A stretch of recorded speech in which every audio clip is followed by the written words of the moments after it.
അപ്പൊക്ക ആ ആടാ ഞാൻ എൻ്റെ അടുത്ത് കണ്ട് വരിക തന്നെയാണ്. അല്ല ഇന്നിപ്പോ നമ്മളോടൊക്കെ പണിക്കോണ്.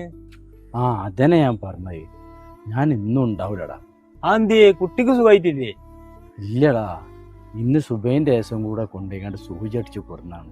ഇജ്ജ് സുബുവിൻ്റെ കൂടെ പോയിക്ക. അത് കുഴപ്പമില്ല, ഞാൻ സുബുവിന്റെ ദാസന്റെ കൂടെ പോയിക്കൊണ്ട്. അല്ല എൻ്റെ അടുത്ത് ഒരു 500 ഉറുപ്പ്യ ഉണ്ടാവും എടുക്കാൻ. പൈസ ഇപ്പോ ഞാൻ ഒന്നും എടുത്തിട്ടില്ലല്ലോ, ഞാൻ ഓടാൻ ഇറങ്ങിയതാണ്. ഏ അയച്ചിട്ട് ബേജാറാണ്ട, ഞാൻ പണിക്ക് പോകുമ്പോഴേ പെരീ കണ്ട് കൊടുന്നേരാ. ആയിക്കോട്ടെടാ, ഞാൻ പീടിയെന്നൊരു സാധനം വാങ്ങാണ്ട് അത് വാങ്ങിയാണ്ട് പെരീക്കാനെ പോവാണ്. ഞാൻ പോട്ടാ. ഞാനും വരുന്നുണ്ട്. എന്നാ പോരെ.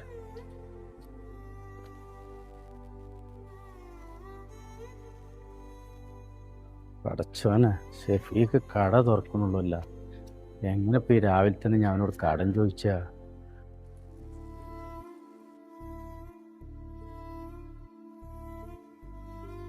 ഷെഫീക്ക, ഇന്ന് തുറക്കാൻ വൈകിയാ?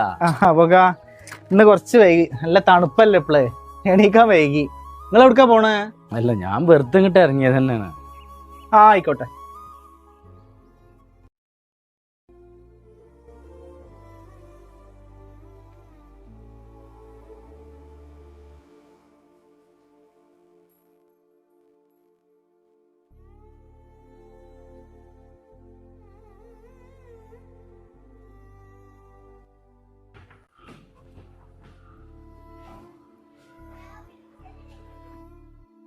ഹലോ എടി, ഞാൻ ഇപ്പൊ വരാ.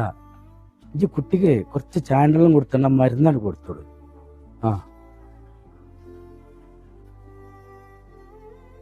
പടച്ചോനെ, ഒരു കുട്ടീനും കടിയൊക്കെ കാണാൻ ചെല്ല. ആരേലും വല്ലാണ്ട് സാധനം വാങ്ങിയാണ്ട് പോവുകയാണെങ്കിൽ എനിക്കത് വാങ്ങിയാണ്ട് പോകാറുന്നില്ല.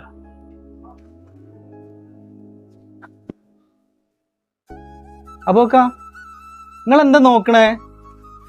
ഞാന് ഒന്നുമില്ലടാ. അതല്ലല്ലോ, നിങ്ങൾ കൊറേ സമയമായാലും ഇങ്ങനെ തിരിഞ്ഞളിക്കണേ. എന്തേ, സാധനം എന്തെങ്കിലും ആവശ്യമുണ്ടാ?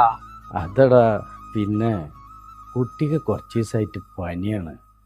അപ്പം ഞാനൊരു ബ്രെഡ് വാങ്ങിച്ചിട്ട് പോന്നാണ്. ഇജ്ജിപ്പോൾ കട തുറക്കണല്ലേ ഉള്ളൂ. ഞാൻ ഇജ്ജ് കൈനോട്ടം വെക്കാതെ എങ്ങനെ എന്നോട് കടം ചോദിച്ചോ? നിങ്ങൾക്ക് അങ്ങനെ ഒരു ബ്രെഡ് വാങ്ങാൻ അത് ചോദിച്ചാൽ പോരാ പോക്ക. നിങ്ങൾ പൈസ ഉണ്ടാകുമ്പോൾ കൊടുന്നു തരാത്ത ആളൊന്നല്ലല്ലോ. എനിക്കങ്ങനെ കൈനോട്ടത്തിലൊന്നും എനിക്ക് വിശ്വാസമില്ല. ഹൈറും ഷെറും മിനല്ലാഹി തആല. ഇതാ, നിങ്ങളെ കൊണ്ടുപോയിട്ടേ കുട്ടിക്ക് കൊടുക്കാൻ നോക്കി.